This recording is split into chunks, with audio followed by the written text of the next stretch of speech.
If you come to talk of number of Ghanaians who are the kingpins or the mugus or the gurus in this particular game, you would find out that we have more Chinese nationals who on another ground are illegal in terms of their status in the country, doing or involving or engaging in this particular illegal act. I mean, if you get to the Kotoka International Airport, you find hundreds of Chinese coming down or touching down from different airlines, and what is their purpose in the country? I mean, is it just for tourism? When they come for tourism, do they actually go back? When they come for tourism, do they stay within the brackets of the tourism status of their visas?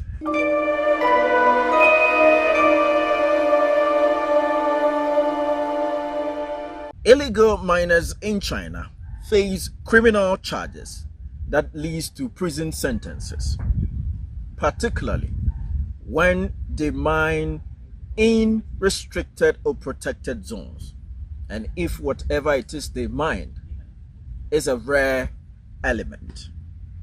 There are fines that are imposed, substantial financial penalties based on the value of the minerals extracted and the environmental damages caused. Also, offenders may be required to pay full compensation for ecological damages in line with China's civil code. Finally, probation or joint offense penalties. In some cases, court may apply probation or hold multiple parties accountable if the crime was organized or gang related. Assets of persons involved in illegal mining could and would be seized. Equipment, profit that is linked to the illegal mining processes can be confiscated. China is in a standoff with Ghana as it stands right now on illegal miners or illegal Chinese miners in the country. Here comes the details. My name is Ishmael Mubarak and this is MI4 Studios. Subscribe to the channel on YouTube and also follow us on Facebook and TikTok, MI4 Studios.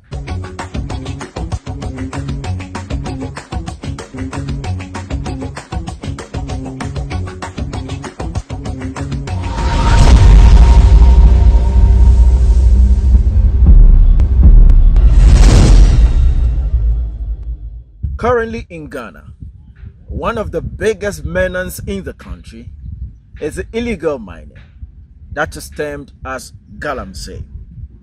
It is the unauthorized small-scale gold mining in Ghana, which causes massive environmental damages, pollute water sources, and deforest the country, as well as implying health hazards in the country. Ghanaian authorities have blamed foreign investment or foreign involvement into this particular matter, especially the Chinese nationals, and this has fueled a standoff conversation between the diplomacy of China and Ghana. The government has been cracking down on illegal mining, deporting foreigners, seizing equipment and tightening, enforcement. Many Ghanaians and locals feel that communities are suffering outside of the profits that are being made by outsiders. Ghana sees China's involvement as a violation of its sovereignty and environmental laws. China has come out with its response. The Chinese ambassador to Ghana, Tong Defe, has claimed that Chinese nationals aren't solely to blame in the subject. He argues that locals often invite Chinese miners in, since foreigners can't legally obtain mining licenses in Ghana. Listen to the fact that is being put down, because we're going to go deep into it. And China has begun prosecuting some of its own citizens involved, but Ghana's treatment is unfair, according to the ambassador of China to Ghana. And the issue has strained the relationship between China and Ghana. Ghana is under pressure to hold foreign nationals accountable for being a part of this menace, while China seeks to protect its image and citizens. Both sides want to maintain economic and political ties, but public sentiment and environmental urgency are intensifying the standoff between the two nations. Now, let's go into the matter. Yes, I'm a Ghanaian, and I can confirm to you unequivocally that any mining site you get to where there are tons of machinery, where the site is quite bigger, and where the site is running on, greater numbers, you would find out the involvement of Chinese nationals.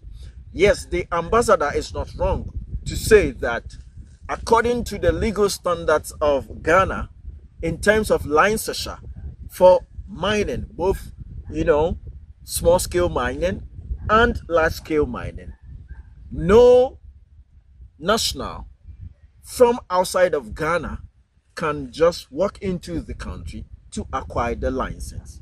And so therefore, he's right by saying that individuals from Ghana are persons who are the named, persons on document that represent the licensure that gives opportunity for the mining to go on. But then, are you aware that in so many cases, we found out that these individuals were just contracted to get the licensing, the mining licensure for and on behalf of some of the Chinese nationals? Yes, it is true that Ghana has got a great relationship with China.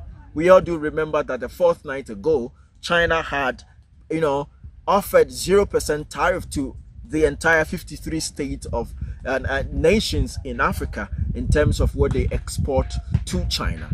Relevant questions could be asked: what at all is Africa exporting to China?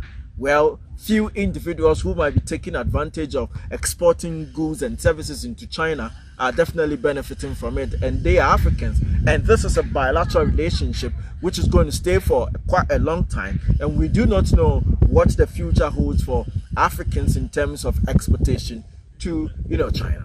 China has become a socialized system. In the 3 decades, or in the past 3 decades, they have socialized themselves into continent and into countries, ensuring that they are found in poor positions where they are not seen as a hostile, partners to any other country. And so therefore you will find China in a very calm situation, trying to calm down or water down any situation that might de-escalate into something else apart from peace and a very meaningful bilateral relationship. But then, on the grounds of illegal mining in Ghana, there is no 10 illegal mining sites you would go and out of the 10 you wouldn't find 9 of the illegal mining sites being controlled by the Chinese. I do not think that yes, the authorities in the country have failed to be able to keep certain systems and structures working. I mean, I blame Ghana and I blame the authorities in Ghana, and a lot has happened under the past government when it comes to these illegal mining activities in the country. Before, I don't need to even talk about the devastation this particular activity has had on the Ghanaian economy and environmental aspect. Unfortunately, communities that have seen these mining activities have yet to be compensated even a tenth, 1/10 of whatever resource it is that has been invested into the area. Whatever damage that has been done to the arable lands, whatever damage that has been done to the water bodies, whatever damage that has been done to the air, the roads, and to the infrastructures in the country, none of these is yet or are yet to be compensated for. And these monies coming from these gold mines are not passing through the MMC or the Ghana Gold Board.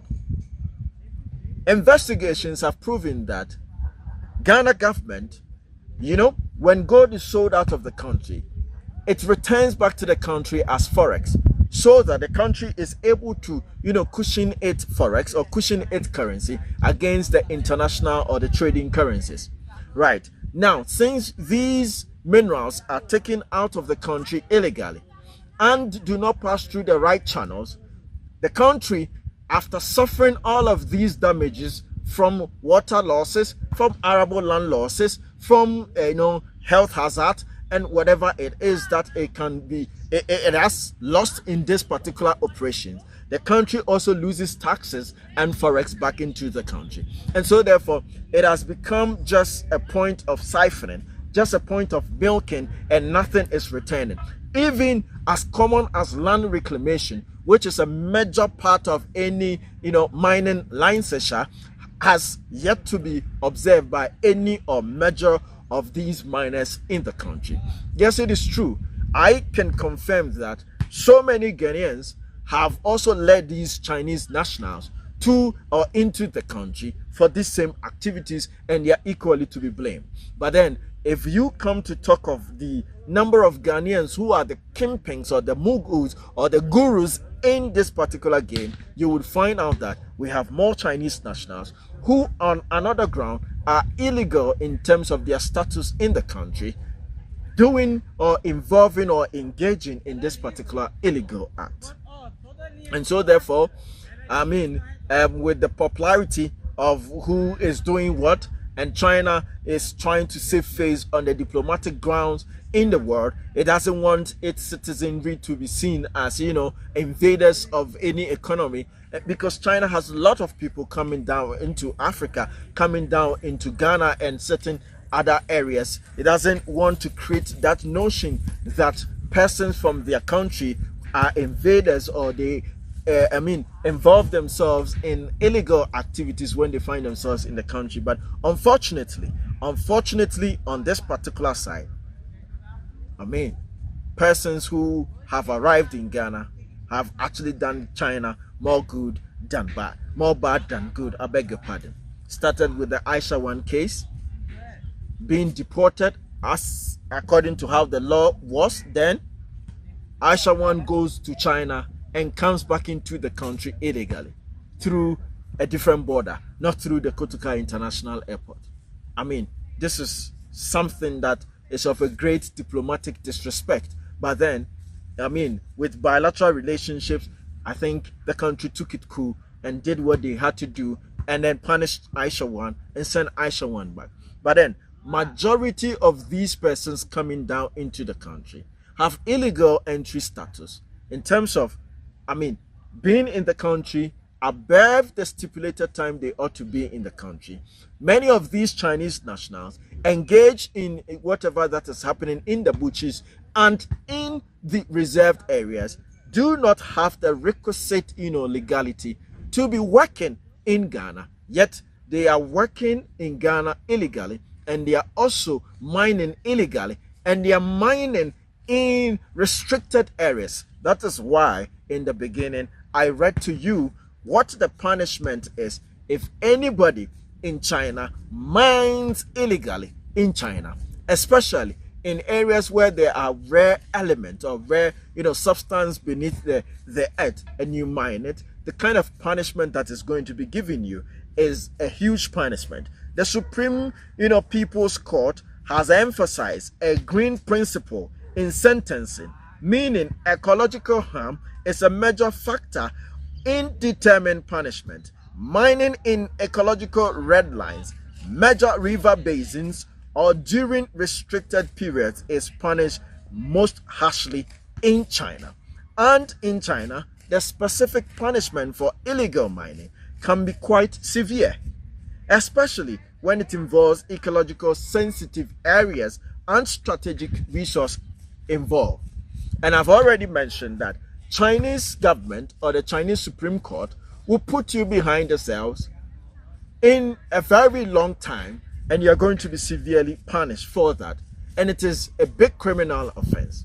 You are going to also face some huge fines that is substantiable enough for the materials that you have picked from the earth, and also it is going to pay for the damages you have caused in the area. If you cut down trees, the trees are going to be calculated.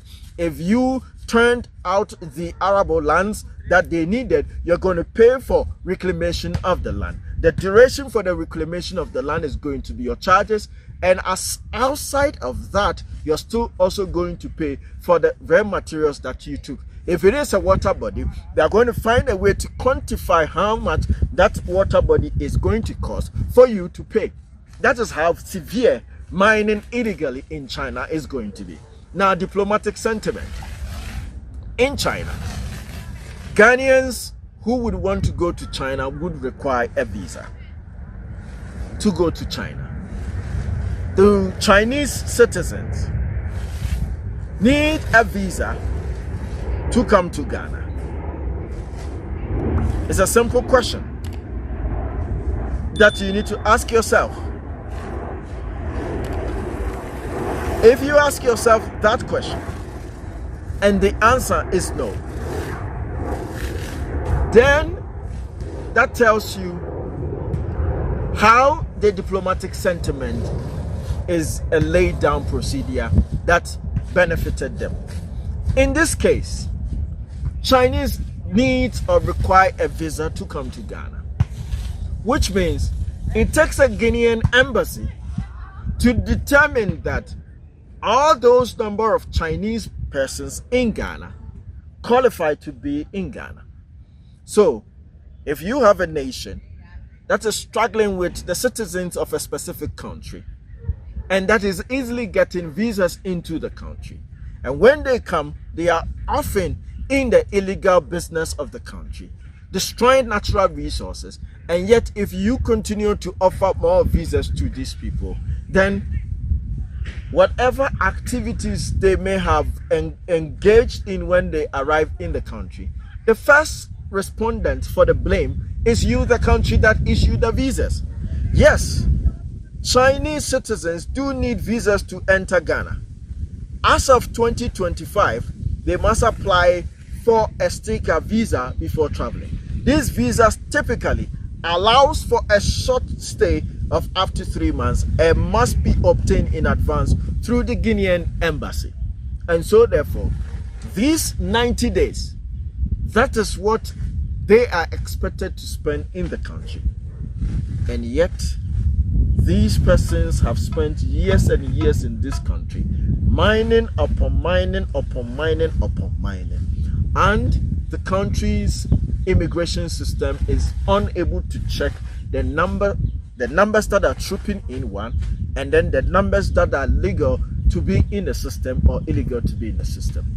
When Ghanaians find themselves in the Chinese embassy trying to get into China, do you find it that the numbers are equivalent? Because most Ghanaians are travel threat, because the diplomacy doesn't find them, eligible to travel into their country. And what has been the reasons? Not enough funds. When you go, we don't believe you're going to come back. ABCD. They want to ensure that when you are entering their territories, you're coming in with quality. What proper evaluation is made of the people coming into Ghana, and what grounds are they offered so many visas at a point? I've been to airport where I see hundreds of people boarding the same plane with me coming to Ghana. If you get to the Kotoka International Airport, you find hundreds of Chinese coming down or touching down from different airlines. And what is their purpose in the country? Is it just for tourism? When they come for tourism, do they actually go back? When they come for tourism, do they stay within the brackets of the tourism status of their visas? Have the opposite been known? If the opposite has been known, what has been done? So Ghana is looking on, and I don't think that the issue of blame game at a diplomatic level is what is required to resolve this. I think that a crackdown on every single Chinese who is currently on an illegal status in Ghana is what is going to resolve this issue, and then maintaining a tighter, border check as well as a tighter visa policy. That is what is going to reduce these banners, and ensuring that if, according to the current status of the Illegal Mining Act, ensure that punishment is meted to whoever is found in illegal mining activities. If it is a Chinese national, according to how the punishment has been enlisted in the constitution, it is supposed to be meted out to the person as it is were. If the law has been very lenient on them, then the law is telling them that actually they can keep coming and they can keep doing it. Illegal mining is very dangerous for the health of the people of Ghanaians and the health for anybody in any other country there is. It is dangerous to the environment as it destroys the water bodies, and it pushes too much chemicals, arsenic and then mercury into the soil that competes the soil's nutrient, and it takes a very long time for the soil to rid itself of those chemicals. Also, it has desiccated certain areas that doesn't need desertification, and so therefore we need to rise up and fight this particular menace.